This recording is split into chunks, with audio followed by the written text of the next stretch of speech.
বিসমিল্লাহির রহমানির রহিম। আসসালামু আলাইকুম।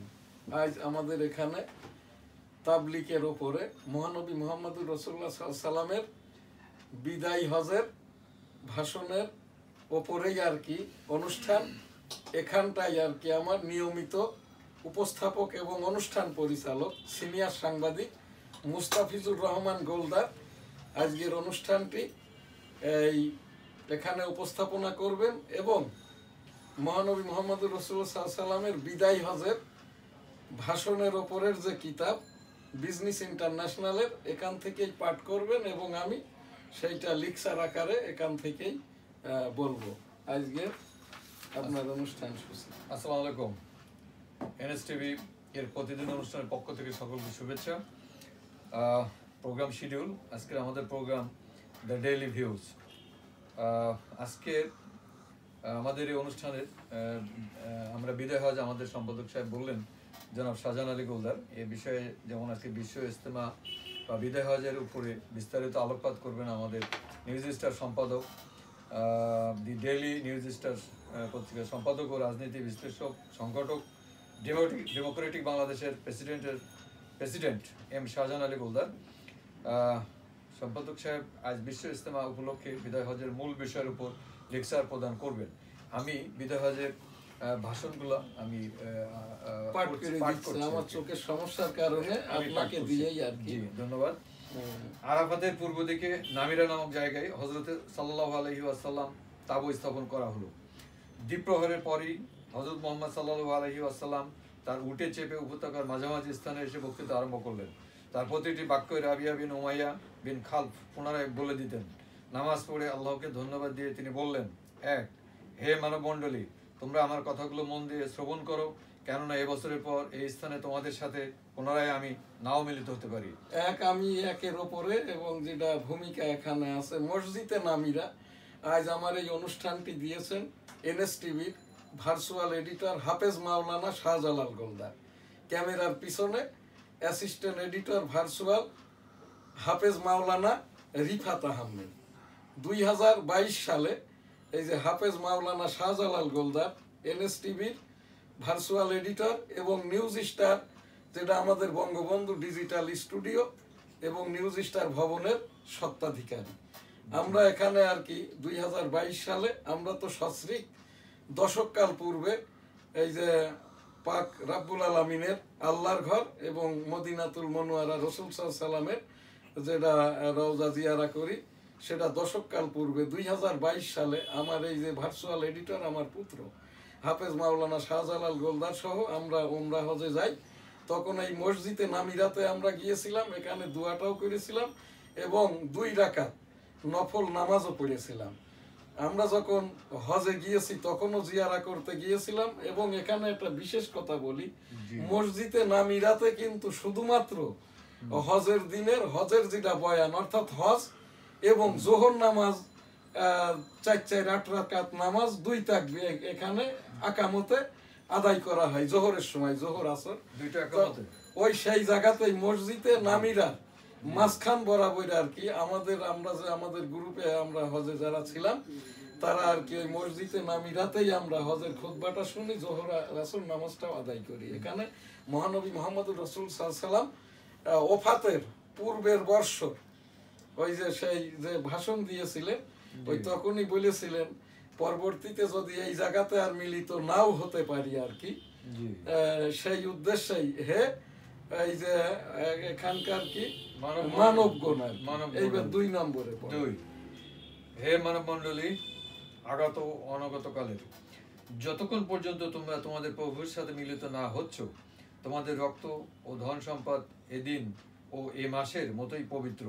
3, এই জায়গাটাই মহানবী মুহাম্মদুর রাসূলুল্লাহ সাল্লাল্লাহু আলাইহি সাল্লাম কি করলেন, ইতিপূর্বে তো সুদ ঘুষ জিনা ব্যভিচার রাষ্ট্র পরিচালনা সকল ক্ষেত্রেই মহানবী মুহাম্মদুর রাসূলুল্লাহ সাল্লাল্লাহু আলাইহি সাল্লাম তো মদিনার সনদ অর্থাৎ যেটা সৌদি আরবের সংবিধান, তখন সৌদি আরব অধিভুক্ত এই যে সিরিয়া, ইয়েমেন, এই ফিলিস্তিন, তারপরে ওই দিকের সেই টার্কি পর্যন্ত আর কি, এটা মহানবী মুহাম্মদুর রাসূলুল্লাহ সাল্লাল্লাহু আলাইহি সাল্লামের এই যে রাজত্বে ছিল আর কি। রাসূল সাল্লাল্লাহু আলাইহি সাল্লামের যেটা কেন্দ্রীয় হেডকোয়ার্টার এখনো সেটা আছে যেটা হচ্ছে আল্লাহর ঘরের ওই পাশেই আর কি মহানবী মোহাম্মদুর রাসূলুল্লাহ সাল্লাল্লাহু আলাইহি সাল্লামের যেটা বাড়ি বলা হয়, এবং পাশেই বাদশাদের বাড়িটি হচ্ছে মহানবী মোহাম্মদুর রাসূলুল্লাহ সাল্লাল্লাহু আলাইহি সাল্লামের বাড়ি। এবং পুরো সৌদি আরবের যে 17টা দেশ মহানবী মোহাম্মদুর রাসূলুল্লাহ সাল্লাল্লাহু আলাইহি সাল্লাম এই যে কোরআনের আলোকে শাসনেই আনছিলেন, ওই তখনই বিদায় হজ, তখনই আর কি বলেন যে এই সকল পূর্বেকার সমুদায় যা কিছু অপবিত্র ছিল আল্লাহর হস্তে আজকে থেকে সব পুত পবিত্র হয়ে গেল। এইটাই হচ্ছে এই কথাটার অ্যাব্রিভিয়েশন বা মানে আর জি। 3, নিশ্চয়ই একদিন তোমরা তোমাদের রবের সাথে মিলিত হবে, যখন তোমাদের রব তোমাদের কাজ সম্পর্কে তোমাদের জিজ্ঞেস করবেন, এবং আমি তোমাদের নিকট তার সংবিধান পৌঁছে এইটা যেরকম দুইটা জিনিস, রুহু তো আমাদের অনেক পূর্বেই আসছে, রুহুর একটা জীবন দান হয়, এরপর আবার রুহু ফিরে যায়। কিন্তু এই দুনিয়াবি এই যে কার্যক্রম 7 বছরের পরের যে জিন্দেগি, এর যে হিসাব কিতাব, এইটার জন্যই মহান পাক রাব্বুল আলামিন, যেটাকে কিয়ামত বলা হচ্ছে, কিয়ামতের সময় আর কি আল্লাহ তাআলা রাব্বুল আলামিনের সামনে সবাইকে আর কি হাজিরা দিতে হবে, হাজিরা হতে হবে, শুনানি করতে হবে, পাপ পুণ্যের বিচারটা হবে, ওখান থেকেই ফয়সালা হয়ে যাবে। এই জন্যই কিয়ামতের দিনের মিলনের কথাটাই এখানটাই মিন করা হয়েছে। 4, যে ব্যক্তি অন্যের ধন সম্পদের ঠিক আছে তো মাওলানা সাহেব, এই যে যেটা আমি বললাম কিয়ামতের দিন মিলিত হওয়া, এবং এই যে পুত পবিত্র রাসূল সাল্লাল্লাহু আলাইহি ওয়াসাল্লাম যখন বিদায় হজের ভাষণ দিলেন, পূর্বেকার যত মানে ওই আবর্জনা, যত কি বলে গুনাহ, বেআইনি, বেহক, সবই তো ওই দিন থেকে হালাল হয়ে গেল, পবিত্র হয়ে গেল। জি, ওইটাই বুঝাইছে। জি। 4, যে ব্যক্তি এই যে হাফেজ মাওলানা রিফাত আহমেদ, আমার যদি এর ভিতরে ইয়ে হয় তুমি আমারে সিগন্যাল দিবা। আমি তো মাওলানা না, আমি ইউনিভার্সিটি পড়ব, ঠিক আছে? জি, ধন্যবাদ। 4, যে ব্যক্তি অন্যের ধন সম্পদের অভিভাবক বা মানবদার, তার উচিত মালিককে তার মালপত্র ফিরিয়ে দেওয়া। এটা হচ্ছে কোন লোক যদি কোন আমানত তো এক রকমের কেউ কেউ রাখে, আর কিছু কিছু আমানত আছে এটা হচ্ছে উত্তরাধিকার সূত্রে সামাজিক ভাবে, রাষ্ট্রীয় ভাবে মূল্যবোধের ওপরে জিম্মাদার বা আমানতদার হয়ে যায়। যেরকম একজন লোক কোনো ছেলে সন্তান নাই, কোনো তার উত্তরাধিকার নাই, সে মারা গেলে তার সম্পদ প্রথম হচ্ছে রাষ্ট্রীয়, আমাদের এখানকার যেটা ধর্ম মন্ত্রণালয় অধীন হয়, তখন ধর্ম মন্ত্রণালয়ের উচিত হচ্ছে ওই ধন সম্পত্তি গুলো যথাস্থানে যথাযথভাবে জমা করে দেওয়া বা বন্টন করা। জি, ধন্যবাদ। 5, সুদের উপর নেয়া দেয়া হারাম, বাতিল, তবে তোমাদের মূলধন তোমাদেরই, কারো প্রতি অত্যাচার করো না এবং অত্যাচারিত হইও না। এইটা বলছে সুদ, ঘুষ, জিনাজ, ব্যভিচার যা কিছু ছিল এই দিন থেকে রহিত হয়ে গেল। পূর্বের যেগুলো ছিল আমার আন্ডারে ছিল, রাসূল সাল্লাল্লাহু আলাইহি সাল্লামেরও এই যে সুদের কারবার ছিল, সুদ হয়েছিল, সেগুলো রাসূল সাল্লাল্লাহু আলাইহি সাল্লাম তার চাচার ওই সুদও বাতিল করে দেয়। জি। 6, আল্লাহর সিদ্ধান্ত সুদ বাতিল, এবং আমি আমার চাচা আব্বাস বিন আব্দুল মুত্তালিবের যে সমস্ত সুদ পাওনা আছে সবই বাতিল করব। এইটা তো আগেই বলে গেলাম, এই যে রাসূল সাল্লাল্লাহু আলাইহি সাল্লামের চাচার সুদ যেহেতু বাদ করছে, এইটা পৃথিবীর আর কারো কোনো কোথাও আর কি এই আর অবশিষ্ট বাকি ছিল না। রাসূল সাল্লাল্লাহু আলাইহি সাল্লামের বিদায় হজের দিন এই কথা বলার সাথে সাথেই পূর্বের সমস্ত বাতিল হয়ে গেছে, এবং ওই দিন থেকে সমস্ত কিছুই আর কি আমাদের জন্য হালাল হয়ে গেছে। জি। 7, অজ্ঞাত যুগের খুনের ক্ষতিপূরণ সবই বাতিল হলো। ওই যে আগে যেরকম একটা মানুষ খুন হলে বা মেরে ফেললে বা ধরে নিয়ে গেলে ওই যে যেটাকে মুক্তিপণ বলা হয় আর কি, এইটা একসাথে একজনের বললো তুমি 1 কোটি দিলে তোমাকে ছেড়ে দেবো, কিন্তু অর্ধেক দিয়েছে, বাকিটা খাতায় লিখে রাখতো, তার আবার সুদ হইতো। তা রাসূল সাল্লাল্লাহু আলাইহি সাল্লাম বললো সকলই বাতিল, সবই বাতিল। হ্যাঁ, ধন্যবাদ। 8, অতঃপর হে মানব মণ্ডলী, শয়তান এদেশে পূজিত হওয়ার আশা ত্যাগ করেছে, এখন থেকে সে অন্য দেশে পূজিত হবে। এইটা শয়তান মানে বদজিন। এই জায়গাটাই রাসূল সাল্লাল্লাহু আলাইহি সাল্লাম এদের উপরে লানত করছে এবং তাদেরকে বলছে তোদের জন্য আলাদা জায়গা দিয়ে দিয়েছি, ওই মদিনাতে জিন পাহাড় আছে, ওইটাই হলো জিনেদের দেশ। হ্যাঁ, তো এবং পৃথিবীর সকল জায়গাতেই আর কি জিনেদের বিচরণ আছে, কিন্তু সৌদি আরবের ভিতরে আর কি রাসূল সাল্লাল্লাহু আলাইহি সাল্লামের বাদশাহীতে এই মানে শয়তান বা বদজিন ওখান থেকে আর কি তারা নিজেরা ঘোষণা দিয়েই বিদায় হয়েছেন আর কি। জি। 9 হে মানব মণ্ডলী, পবিত্র মাসে রোহিতকরণ অন্ধকার যুগেরই ধারা। যারা কুফরি পছন্দ করে তারা বিভ্রান্ত। তারা বলে 1 বছর পবিত্র মাস, পরের বছর অপবিত্র। তারা আল্লাহ কর্তৃক পবিত্র মাসের সংখ্যা ঠিক রাখার জন্য পবিত্র মাসকে অপবিত্র বলে। সময় ঘুরছে যেদিন থেকে আসমান ও জমিন সৃষ্টি হয়েছে। আল্লাহ কর্তৃক মাসের সংখ্যা 12। তাদের মধ্যে 4টা পবিত্র, 3টা পরপর, এবং জামাদি, উসানি ও সাবানের মধ্যবর্তী বছর। এখান হ্যাঁ জি জি। আর কি আছে? না না, এটা নয়, এটা আচ্ছা, এখানটায় এই কথাটার মানেই হচ্ছে ইহুদিরা এখনো যেটা পালন করে থাকে, ওই হিন্দুরা যেটা পালন করে, তাদের ওই কি বলে ফাস্টিং। তো দেখা যাচ্ছে এখানে আল্লাহ তাআলার 12 মাসই পবিত্র, এবং এখানটা কোনো মাসের সাথে কোনো মাসের কম্পারিজন নাই। তবে পুণ্যের ক্ষেত্রে মাস আনতে মাস হিসাবে ওই যে ভাগটা করা হয়েছে, এইটা এখনো চলমান। তার ভিতরে আমাদের সর্বশ্রেষ্ঠ সর্বোত্তম মাস রমজান মাস। তো রমজান মাসের সাথে অন্য মাসের কম্পারিজন না। রমজানের রোজা একমাত্র মহান আল্লাহ পাক রাব্বুল আলামিনের জন্য। আমি এখানে বলে রাখি, সামনের রমজান যত এগিয়ে আসছে, আমাদের এই দেশের বৈষম্য ব্যবসায়ীরা, এখন যিনি বাণিজ্য উপদেষ্টা হয়েছেন, এই যে আকিস গ্রুপের পরিচালক, ব্যবস্থাপনা পরিচালক শেখ বশির উদ্দিন, রমজান মাস অনেক দূরে, এই যে চোরি বলে আমি চুরি করি নাই, এই যে বশির উদ্দিন যতবারই বলবেন দ্রব্যমূল্য রমজানে কমবে, ততবারই কিন্তু ধাপে ধাপে বাড়বে। এইটা খোঁজ খবর নিয়ে দেখবে, খেজুর কত আমদানি হচ্ছে, ছোলা কত আমদানি হচ্ছে, গম কত আমদানি হচ্ছে, আটা কত মজুত আছে, ময়দা কত মজুত আছে, তেল কত মজুত আছে, এর ওপরে ভিত্তি করেই কিন্তু দামটা কমবে না।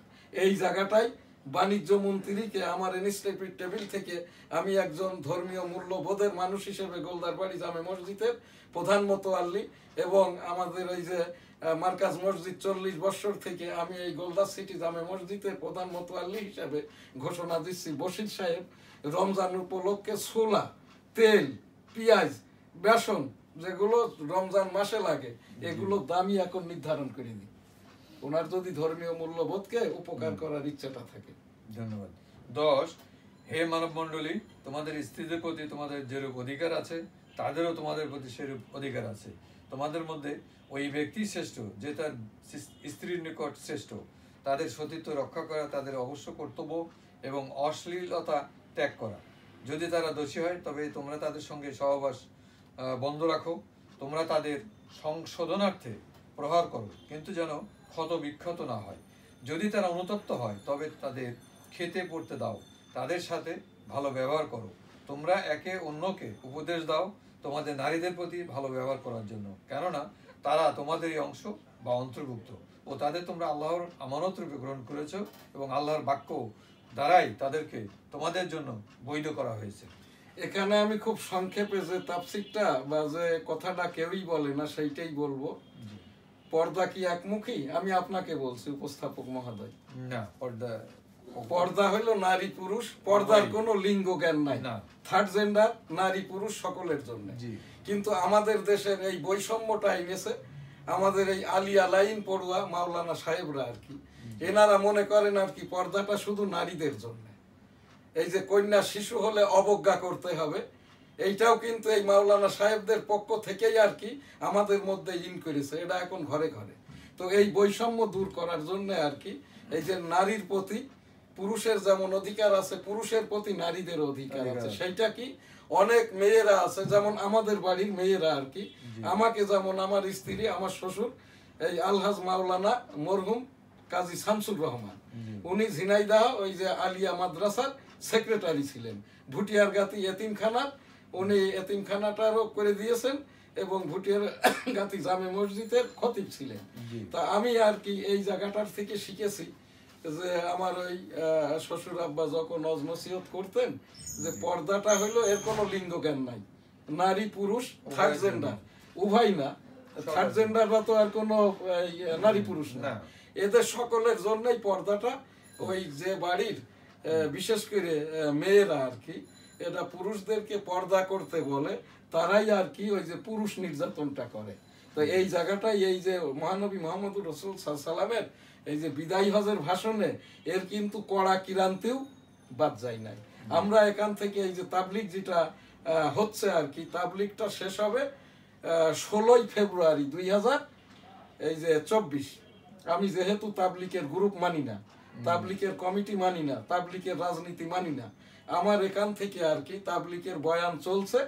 এই যে জুবায়ের মাওলানা দোয়া করেছেন, এরপরে এই যে মামুনুল হক দোয়া করবেন, পরবর্তী পর্যায়ে 14, 15, 16 তারিখে যাইয়ে আর কি কে দোয়া করবেন কি করবেন না জানি না, তবে আমার যেটা মনে হয় এই উপস্থিতির মধ্যে যিনি মুরব্বী, শেষ দিনের দোয়াটা এই তাবলিগের মুরব্বী করবেন আর কি। তো এই জায়গাটায় এই যে কথাটা আর কি, শুধু নারীরা নির্যাতিত হয় না, নারী কর্তৃক পুরুষরাও কিন্তু নির্যাতিত হয়, সেই কথাটাই এখানটায় মহানবী মুহাম্মদুর রাসূল সাল্লাল্লাহু আলাইহি সাল্লাম বলেছেন, নারীদের প্রতি পুরুষদের যেমন, পুরুষদের প্রতিও নারীদের দায়িত্ব কর্তব্য অধিকার রহিয়াছে। জি ধন্যবাদ। 11, অতএব হে মানব মণ্ডলী, তোমরা আমার কথাগুলো মনোযোগ সহকারে অনুধাবনের চেষ্টা করো। আমি তোমাদের জন্য দুটো জিনিস রেখে গেলাম, যদি তোমরা এই দুটোকে দৃঢ়ভাবে গ্রহণ করো তবে তোমরা কোনোদিনই বিপদগামী হবে না। তা হলো আল্লাহর কোরআন ও হাদিস। এখানে আমি বলি, মহানবী মুহাম্মদুর রাসূলুল্লাহ সাল্লাল্লাহু আলাইহি সাল্লাম কিন্তু বিদায় হজের ভাষণে যে কথাটা বলেছেন, এটা কিন্তু মহানবী মুহাম্মদুর রাসূল সাল্লাল্লাহু আলাইহি সাল্লামের কোনো কথা নাই, কোনো প্রশ্ন নাই, কোনো উত্তর নাই, কোনো কারোর প্রশ্নেরও প্রত্যাশা নাই, জবাবেরও প্রত্যাশা নাই। রাসূল সাল্লাল্লাহু আলাইহি সাল্লাম কি বলছেন, আল্লাহ তাআলা কর্তৃক মহানবী মুহাম্মদুর রাসূলুল্লাহ সাল্লাল্লাহু আলাইহি সাল্লামের উপরেই পাক কালাম অবতীর্ণ হয়েছে, পাক কালামের মধ্য থেকেই আর কি হাদিস।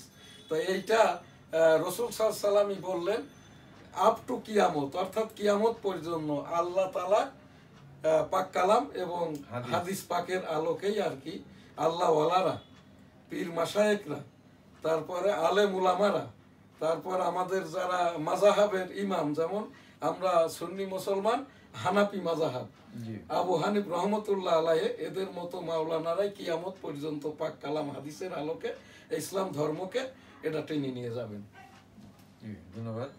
12, হে মানব মণ্ডলী, প্রত্যেক মুসলমান অন্য মুসলমানদের ভাই, সকল মুসলমানই এই ভ্রাতৃত্ব বন্ধনে আবদ্ধ। অনুমতি ব্যতীত অন্যের জিনিস গ্রহণ করো না, কেউ কারো প্রতি অবিচার করো না, এটা কোনো মানুষের জন্যই বৈধ নয়। এখন যে কাজটা হচ্ছে, এই তাবলিগের গ্রুপিংটা হলো মারামারি হয়েছে, খুনোখুনি হয়েছে এবং প্রকাশ্যেই তারা গ্রুপটা করছে। এনএসটিভির টেবিল থেকে আমরা যে কাজটা করছি, আমি শাহজাহান আলী গোলদার বাড়ি জামে মসজিদের, এটা গোলদার বাড়ি জামে মসজিদ, তাবলিগি মার্কাজ মসজিদ, বেনাপোল সিটিতে। আস্তাগফিরুল্লাহ রাব্বিহিম মিন কুল্লি যামবি ওয়া তুবু ইলাইহি ওয়া লা হাওলা ওয়া লা কুওয়াতা ইল্লা বিল্লাহিল আলিয়্যিল আযীম। আমিন রাব্বুল আলামিন আমাদের এই তাবলিগি বৈষম্য দূর করে মাওলানা সাহেবদেরকে এক করে দিন। ধন্যবাদ। 13, একজনের অপরাধের জন্য অন্যকে দণ্ড দেওয়া যায় না, অতঃপর পিতার অপরাধের জন্য পুত্রকে এবং পুত্রের অপরাধের জন্য পিতাকে দায়ী করা চলবে না। এই জায়গাটায় আমার এই যে হাফেজ মাওলানা রিফাত আহমদের আব্বা এই যে তাবলিগে ছিলেন, মুরব্বী কি গেছে টঙ্গীতে তোমার আব্বা? আচ্ছা, তো কবে গেছে? এই প্রথম দফায়। এখানটাই আর কি আমি অনেক মুরব্বীদের সাথে যারা তাবলিগ করে আজীবন করছে, আমিও নিজেও একজন, আমার খালু আজীবন তাবলিগে ছিলেন, মারা গেছে, হাজী মহাসিন। তো এই জায়গাটাই আমরা তাবলিগের এই গ্রুপটা চাই না, আমরা চাই এখান থেকে সুষ্ঠু সুন্দর, যেভাবে ইলিয়াস রহমতুল্লাহ আলাইহির মাধ্যম দিয়ে ওই রাসূল সাল্লাল্লাহু আলাইহি সাল্লামের বিদায় হজের ভাষণটা যেভাবে প্রচার হচ্ছিল ওইভাবেই হোক। এই জায়গায় আমরা তাহলে অনেকে আমাকে প্রশ্ন করে, এই যে দুই গ্রুপ মারামারি দ্বন্দ্ব ফ্যাসাদ করছে, এর ভিতরে শয়তান ঢুকে পড়েছে। আস্তাগফিরুল্লাহ রাব্বিহিম মিন কুল্লি যামবি ওয়া তুবু ইলাইহি ওয়া লা হাওলা ওয়া লা কুওয়াতা ইল্লা বিল্লাহিল আলিয়্যিল আযীম। আর এখানে ঝগড়া ফ্যাসাদটা হচ্ছে গীবতের উপরে। বলছে আর কি সাদ মাওলানা নাকি বলেছেন আর কি, যে মসজিদে চাকরি করে, মাদ্রাসায় চাকরি করে, দুয়া মিলাদ পড়িয়ে অর্থ নিলে এটা ওই জিনা ব্যভিচারের দেহ ব্যবসার মতো করে ইনকামটা এর ইকুইভ্যালেন্ট। এখানে আমার কথা এটা নাই, যেখানে বলা হচ্ছে পিতার অপরাধের জন্য পুত্রকে, পুত্রের অপরাধের জন্য পিতাকে দায়ী করা যাবে না।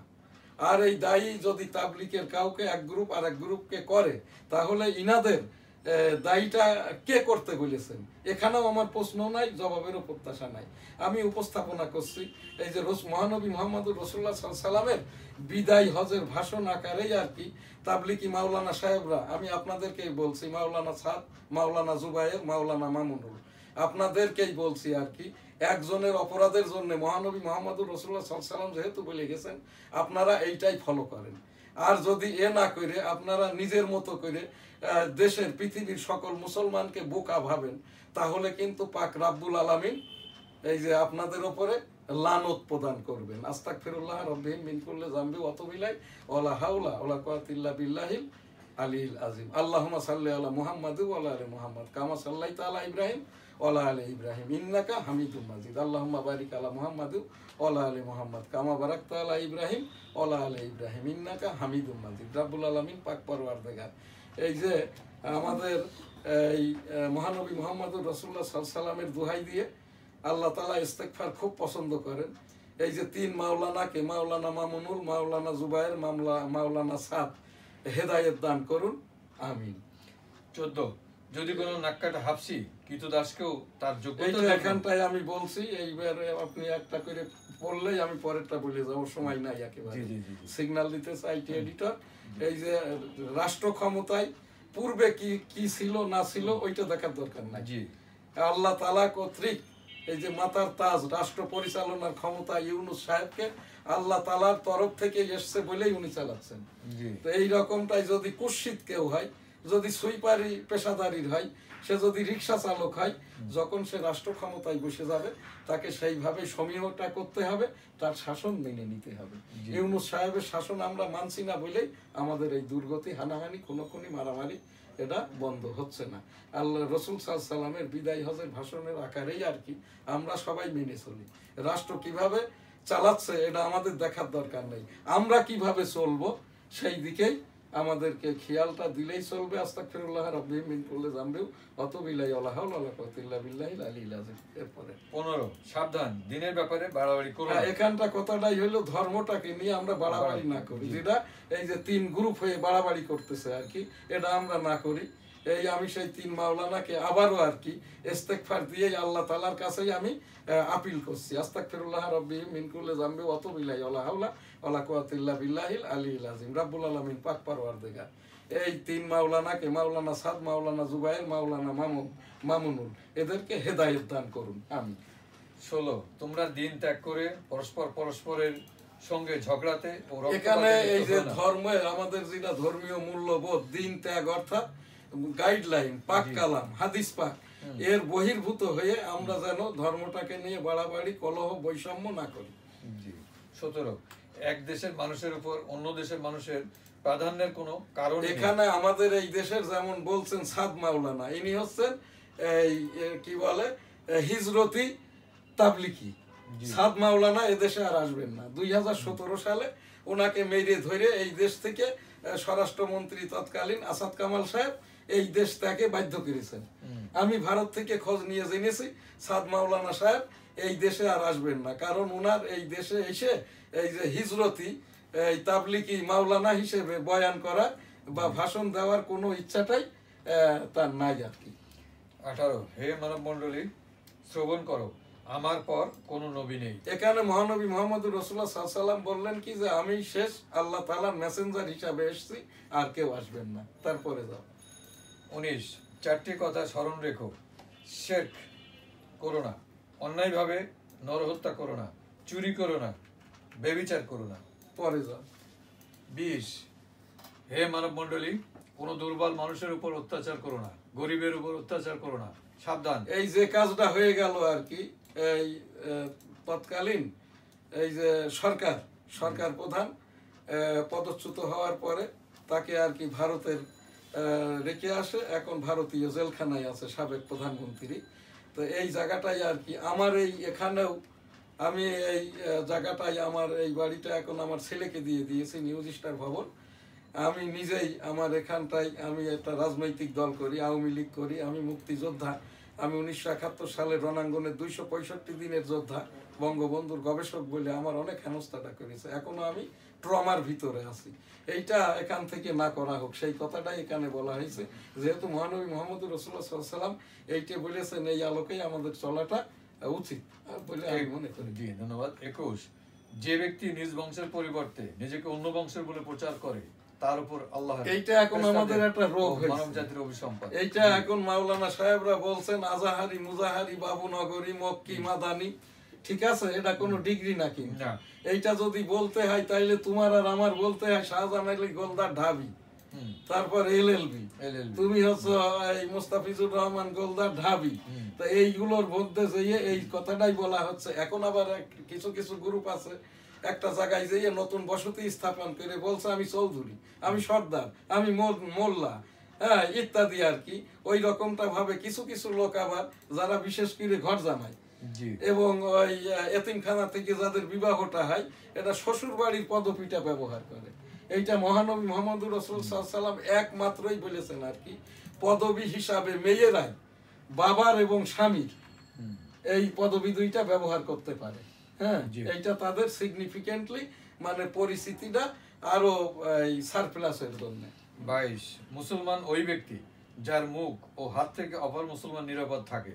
ইমানদার ওই ব্যক্তি যার হাতে সকল মানুষের ধন ও প্রাণ নিরাপদ থাকে।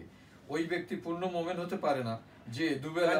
এখানে অর্থই হচ্ছে যে মুসলমান ওই ব্যক্তি যার দ্বারাই অপর মুসলমান বা অপর মানুষের কোনো ক্ষতি হয় না, নিরাপদে থাকে। এবং আরেকটা ধন সম্পদ আমানতকারী, যেটা আগেই বলে গিয়েছি, আমানত রক্ষা করে, যথা উপযুক্ত স্থানে যথাসময়ে ফেরত দেয়। এর মানেটাই হচ্ছে এই। 23, আমার উম্মতের মধ্যে যে ঝগড়া ও বিবাদ করতে বের হয় তার বুকে আঘাত করো, একত্রে খাওয়া দাওয়া করো, আলাদা আলাদা ভাবে আহার করো না।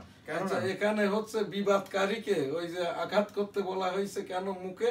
অনেকে বলে না মেরে তোর জবান বন্ধ করে দেবো, তোর জিভ কেটে নেব, যাতে এইটা আর না বলে, ঝগড়া বা বিবাদ করতে চায়, করতে চাই। আর একসাথে বসে খাইলে মাসোয়ারা হয়, খাওয়া দাওয়াটাও হয় ইত্যাদি আর কি। এবং এক জায়গায় বসে পরামর্শ করলেও ভালো সিদ্ধান্ত বেরিয়ে আসে। এখন উপযুক্ত সময় এই যে তাবলিকের আর কি 3 গ্রুপের প্রতিনিধিরা বসে মাসোয়ারা করলেই কিন্তু এই যে 14, 15, 16 তারিখে বা 16 তারিখের পর 17 তারিখে একটা ডেট দিয়ে 3 গ্রুপ মিলেই একটা দোয়া করতে পারে। মাওলানা সাহেব, এইটা আমি আপনার জিজ্ঞেস করছি, এইটা যদি এখনো তারা করে, এরা কি করতে পারে না? 3 গ্রুপের প্রতিনিধি মিলে 16 তারিখে তো শেষ, 17 তারিখে একটা দোয়া করলো বা কারোর ওপর দায়িত্ব দিল, হয়তো আমাদের এই চ্যানেলকেই বললো যে আপনি একটু সবার পক্ষ থেকে, আমাদের পক্ষ থেকে বলছে আপনি করে দেন, আমি কিন্তু রাজি আছি। আমি যেহেতু আমার পরিবার, আমার নানা বাড়িতে তাবলিকি মারকাজ মসজিদ 80 বছর আগে থেকে, আমার গোলদার বাড়ি জামে মসজিদ, এটা 40 বছর আগের থেকে মারকাজ। রাব্বুল আলামিন আস্তাগফিরুল্লাহ রাব্বি মিন কুল্লি যামবি ওয়া আতুবু ইলাইহি ওয়া লা হাওলা ওয়া লা কুওয়াতা ইল্লা বিল্লাহিল আলিয়্যিল আযীম। আমাদের এই কথাকে, দুয়াকে যেহেতু আমার সাথে মাওলানা সাহেবরা আছেন, কবুল করে নিন, আমিন। 24, যাকে আমরা শাসন কার্যে নিযুক্ত করি আমরা তার ভরণ পোষণ করি, এরপরও যদি সে কিছু গ্রহণ করে তা বিশ্বাস, এইটা আমি বলি, এইটা সময় তো নাই। ঘুষ যাকে, যেমন আমরা ডক্টর মোহাম্মদ ইউনূস মহোদয়কে আমরা এখানে প্রধান উপদেষ্টা নির্বাচিত করেছি, উপদেষ্টা নির্বাচিত করেছে। এই যে এখানে কিন্তু এদের বেতন, সম্মানী ভাতা 18 কোটি জনগণের পক্ষ থেকে, আমি যেমন বলছি, আমার সার্ভিস দিচ্ছে না, ধর্মীয় মূল্যবোধের সার্ভিস দিচ্ছে না, কথা শুনছে না, আমার এই ট্যাক্সের টাকা, আমার নিজের টাকা, রয়্যাল রেভিনিউর টাকা আমি দিব না। তো এইটা কিন্তু এই উপদেষ্টাদের, ইউনূসকে কমিশনার যারা হয়েছে, যেহেতু অন্তর্বর্তী সরকার, এটা কিন্তু জনগণ যদি দেয় তাহলে ওনারা পাইবেন। আর ওনারা অ্যাকাউন্ট থেকে যেটা নিয়ে নিচ্ছে আর কি, আগের মন্ত্রীদের মতো করে, এইটা কিন্তু বৈধ হচ্ছে না। এই কথাটার মানেটাই হচ্ছে এইটা। আর এই ভরণ পোষণের দায়িত্ব, সরকার চালানোর দায়িত্ব, রাষ্ট্রপতি চালানোর দায়িত্ব জনগণের, এবং জনগণের সম্পদ দিয়ে। ধন্যবাদ। 25, তোমরা হিংসা বিদ্বেষ ত্যাগ করো, কেননা আগুন যেমন জ্বালানি কাঠকে ভস্মীভূত করে, হিংসা তেমনি মানুষের সদ্গুণকে। হিংসা হলো এটা কার্বন, যেরকম অক্সিজেন আমাদের বাঁচায়, কার্বন ধ্বংস করে। হিংসা বিদ্বেষ, সুদ, ঘুষ, জিনা, ব্যভিচার, অনিয়ম, কন্যা শিশু খুন, তারপরে কন্যা ভ্রূণ খুন, এগুলোও কিন্তু ওই রকমই আর কি, সেটা ওই অ্যাসিডের মতো। 26, নিজ হাতের কাজ দ্বারা সংগৃহীত খাদ্য অপেক্ষা হালাল উত্তম কামাইয়ের খাদ্য আর উপরে নেই। আর কোনো কিছুই হতে পারে না। হালাল জীবন যাপন অর্থাৎ সার্বক্ষণিক মৌতে হালতে থাকে, উজু অবস্থায় থাকা, নামাজ কালাম পালন করা, এইটাই এই কথাটার মানেই হচ্ছে এটা আর কি। 27 নাম্বারটা এখানে অমিট আছে, 28 নাম্বার পড়ছি আমি।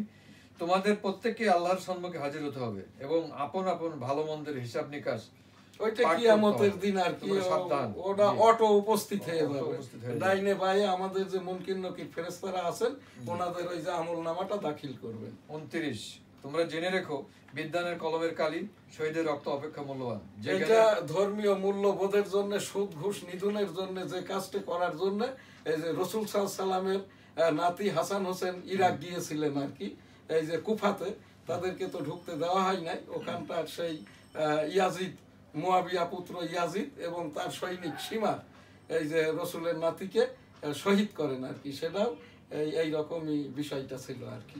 30 সমাজে তোমার আচরণ ওইরূপ হবে যেমন আচরণ তুমি অন্য থেকে কামনা করো। হ্যাঁ, আমি যেরকম মনে করি সবাই আমারে ভালো বলুক, মান সম্মান করুক, কিন্তু প্রথমত তো আমাকে ভালো হতে হবে। ভালো হতো। তো এইটা যে লোকটা মন্দ লোকটা কি ভালো লোকটা, এটা আমার বোঝার দরকার নাই। আমি যেমন অন্য সকলকেই তেমনটা মনে করে, তেমন যদি সে না হয়, আমার সেই আচরণটা তার ভিতরে পুশ করার চেষ্টাটা করা।